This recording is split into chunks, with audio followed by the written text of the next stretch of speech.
નામ વીરાભાઈ ચૌધરી, પૂર્વ પ્રમુખ અખિલ કેળવણી મંડળ ભજીયા જતોડા સમાજ રાધનપુર. દાદરવાળા અજમલભાઈ ઉપર જે બનાવની ઘટના બની છે હિચકારા હુમલાવાળી, એ બહુ દુઃખદ ઘટના છે. એનાથી આખો ચૌધરી સમાજ તો નારાજ છે, પણ બીજા અઢારે આલમ નારાજ છે કે ભાઈ આવા હુમલાયક માણસ ઉપર આવો હિચકારો હુમલો કરીને આવું કરવું પડે નહીં. એટલે એના માટે ચૌધરી સમાજ ખભે ખભા મિલાઈ અને અજમલભાઈને ન્યાય અપાવવા માટે પૂરી કોશિશ કરે છે. પરંતુ સમાજમાં થોડુંક વાતાવરણ એવું લાગ્યું એટલે મારે આ ઘટનાનું વર્ણન કરવું જરૂરી લાગ્યું. એટલે આ વિડીયોના માધ્યમથી આપ સમાજ બંધુઓને આ ઘટનાનું વર્ણન એવું છે કે આ બનાવ બન્યો તેથી તારીખ 11 હતી અને બપોરના 12 વાગેલા હતા. અજમલભાઈ થરાદ ગયેલા હતા અને ત્યાં એમના પોતાની બાજરી ને એવું લેતા હતા. એ ટાઈમે કોકે જાસૂસી કરી અને એમના ઉપર આ કૃત્ય કર્યું. તારે એમના દીકરા વિનોદનો ફોન આવેલો મારા ઉપર કે કાકા મારા પપ્પાને આવું થયું છે અને ત્યાં દેવ દરબાર જાગીરમઠ લઈ ગયા. તો મેં સમી પોલીસ સ્ટેશનને પીએસઆઈ ને જાણ કરી. તો પીએસઆઈએ મને એવું કીધું કે આપણામાં ગુનો બને તો નથી, એટલે હું તરત જ થરા પોલીસ સ્ટેશનને જાણ કરું છું. એમને થરા પોલીસ સ્ટેશનને જાણ કરી તો થરા પોલીસ સ્ટેશનમાંથી 112 વાળા જઈ અને અજમલભાઈને થરા પોલીસ સ્ટેશન લાયા. અજમલભાઈ કે મારે હવે એફઆઈઆર નોંધાવી છે. એટલે તે દિવસે દાંતીવાડા સીએમ સાહેબ આવેલા હતા, એટલે થરા પોલીસ સ્ટેશનના પીઆઈ ની બધા ત્યાં બંદોબસ્તમાં હતા. એટલે તે દી એફઆઈઆર થઈ નહીં. બીજા દિવસે અમને એવું લાગ્યું કે આ થાય છે નહીં, એટલે સમાજના ચાલુ પ્રમુખ ભવનભાઈ અને એમની સાથે 5 વડીલો ગાંધીનગર મુકામે આદરણીય અધ્યક્ષ શ્રી શંકરભાઈ ચૌધરી સાહેબને મળ્યા. મળીને એમને રજૂઆત કરી કે સાહેબ આ લોકો એફઆઈઆર લેતા નથી. અજમલભાઈ આપણા સમાજના વડીલ છે અને એમના ઉપર આવું હિચકારો હુમલો કરી ખરાબ કૃત્ય કર્યું છે. તો શંકરભાઈ ચૌધરી સાહેબે તરત જ બનાસકાંઠા એસપી ને ફોન કર્યો કે કેમ તમે ફરિયાદ લેતા નથી. એટલે જેવા એસપી સાહેબને સમાચાર મળ્યા એવા એસપી સાહેબે કીધું સાહેબ હું અડધા કલાકમાં થરા પોલીસ સ્ટેશનથી પીઆઈ ને મોકલું છું.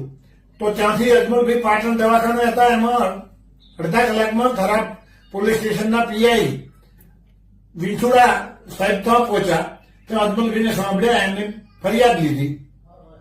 ફરિયાદ લીધા પછી 3 આરોપીઓને એમને ત્વરિત એરેસ્ટ કર્યા. એરેસ્ટ કરી એ લોકોને કોર્ટમાં હાજર કર્યા. કોર્ટે સાંજના એમને 6 વાગે છોડી મૂક્યા. છોડી મૂક્યા પછી પાછું સમાજને એવું લાગ્યું કે આ ખોટું કૃત્ય થયું છે. એટલે સમાજવાળા બીજે દિવસે 35-40 જણા ગાંધીનગર આદરણીય શંકરભાઈ ચૌધરી સાહેબને મળ્યા. સાહેબે સરકારમાં રજૂઆત કરી. પોતે અમારી રજૂઆત ધ્યાનથી સાંભળી, આખી વાતથી વાકેફ થયા અને પોતે ગુજરાત રાજ્યના પોલીસ વડાને પણ જાણ કરી અને અમને એવું કીધું કે તમે ગુજરાત રાજ્યના પોલીસ વડાને મળી લો. એમને પણ મળ્યા પછી પોલીસ વડાએ અમને ખૂબ શાંતિપૂર્વક સાંભળ્યા અને કીધું કે ભાઈ જે ગુનેગારો છે એમને હું કડકમાં કડક સજા થાય એવી કલમો લગાવી અને એમને જેલના હવાલે કરીશ.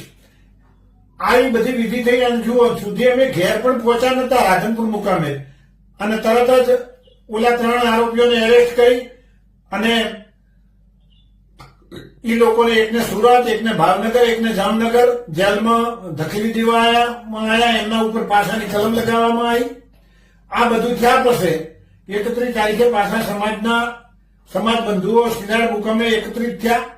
એમાં દિયોદરથી જસાવાળા ભેમાભાઈ આવ્યા. ભેમાભાઈ આવીને એવું કહેશે કે ભાઈ આ બધું મેં કર્યું છે. તો હકીકતમાં સમાજને મારે એવું સંદેશ સાચો આપવો છે કે હકીકતમાં એ ટાઈમે ભેમાભાઈ ત્યાં હતા નહીં. આ કરતા હતા જો કોઈ પણ હોય તો એ ગુજરાત રાજ્યના વિધાનસભાના અધ્યક્ષ આપણા આદરણીય શ્રી શંકરભાઈ ચૌધરી સાહેબે જ કર્યું છે. તો એવા ખોટો જસ ખાટવા માટે એ અને રમેશભાઈ ષડયંત્ર ચેનલના પત્રકાર મારફત એમને ઓડિયો ક્લિપ કરી અને પોતે એવું કહેશે કે ભાઈ આ બધું મેં કર્યું છે અને જો સમાજના આગેવાનો હવે આમાં સહકાર નહીં આલે તો સમાજના આગેવાનોનો બહિષ્કાર કરવામાં આવશે.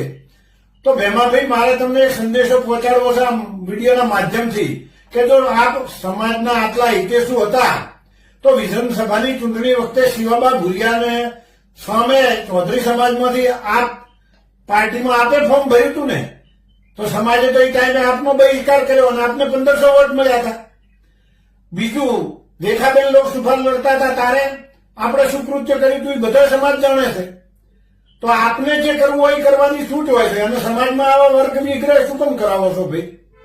તો ભેમાભાઈ, અમારો સમાજ એક છે, તમે આવો સમાજમાં વર્ગ વિગ્રહ ઉભો થાય એવું કરશો નહીં. વઢિયાર જતોડા સમાજમાં આગેવાનો બુદ્ધિશાળી છે, એવી તમારે અહીંયા અને કાંઈ 14 વેળા જેવી કરવાની જરૂર નથી.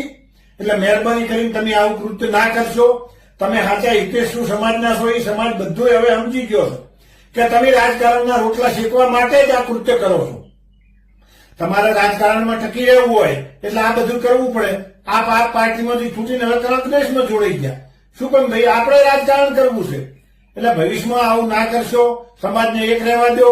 અને સમાજને આ વિડીયોના માધ્યમથી યુવાન મિત્રોને ખાસ વિનંતી કરું છું કે તમારે હાલ જરૂર છે ધંધા કરવાની, ચાંદ ને ચાંદ તૈયારી કરીને નોકરીમાં લાગવાની. તમે ધંધા રોજગાર કે એવું કરો ભાઈ, દિશાહીન ભટકવાનું કામ ના કરશો. બહારથી આવી અને કોઈ ગમે એ ભટકાવે એમ થોડું આપણે ભટકી શકશે ભાઈ. આપણે બધા તત્પર છીએ જ, પણ ભેમાભાઈ જઈએ છે એવું નથી કે ભાઈ એવી ભેમાભાઈની કે રમેશભાઈ ષડયંત્ર ચેનલ વાળાની કોઈ વાતમાં આવી અને કોઈ પણ અનિચ્છનીય બનાવ બને કે ઘટના બને એવું ના કરશો. સમાજ ભેગો છે, રહેવાનો બધું તમને મળે ત્યાં સુધી. અને શંકરભાઈ ચૌધરી સાહેબે ખુદ અજમલભાઈને પૂછો કે તમને ફોન કરી તમારે ખબર અંતર દવાખાનામાં પૂછાશે કે નહીં. તેથી અજમલભાઈ એવું બોલે છે કે સાહેબ ખૂબ ખૂબ આભાર તમારો. સાહેબ એવું બોલે છે કે ભાઈ હું તમારી સાથે છું, તમે ગભરાશો નહીં. તમારા ઉપર જે કૃત્ય કરવામાં આવ્યું એ આરોપીઓને પૂરેપૂરી સજા કરાઈશ, એટલે એની ચિંતા કરશો નહીં. તમને કરીશ અને હું તમારી સાથે છું. તો પછી આવું બધું કરવાની જરૂર ક્યાં રહેશે? એટલે મહેરબાની કરી કોઈ કોઈની ખોટી વાતોમાં આવશો નહીં, ભરમાશો નહીં. અને હવને રોટલા શેકવા છે એ વસ્તુમાં આવશો નહીં. અસ્તુ જય અર્બુદ.